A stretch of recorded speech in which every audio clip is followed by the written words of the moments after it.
Japan's Chief Cabinet Secretary, Kasu Matsuno, is expressing concern about what he called provocative action by North Korea as it launched two ballistic missiles for its eastern waters in its second show of force this week. As we have stated in the past, we think there is a possibility that North Korea will step up further provocative action during a missile operations conducted on near South.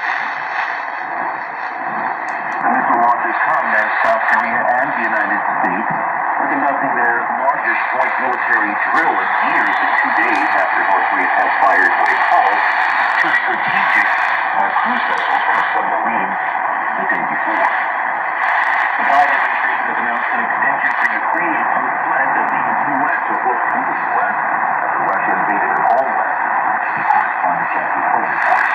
South Korea says North Korea has test launched a ballistic missile for its eastern waters. The country's joint chiefs of staff said the launch was late Tuesday morning, but did not offer further details.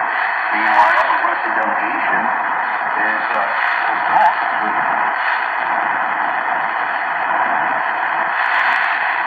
Green export deal and help bring down global food prices amid the war in Ukraine.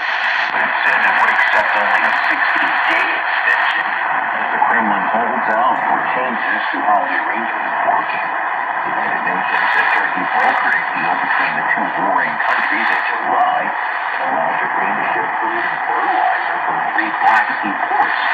The 120-day agreement, which helped take some of the sting out of rising global food prices, was renewed last November. That extension expires on Saturday. The UN said it won't rush its announcements. This is VOA News. The leaders of the United States, Australia, and Britain unveiled details of a plan to provide Australia with nuclear power in the next decade. A major step involving investment of hundreds of billions of dollars into countering China's ambitions in the Indo-Pacific. More from lawyers Jimmy Kitchener.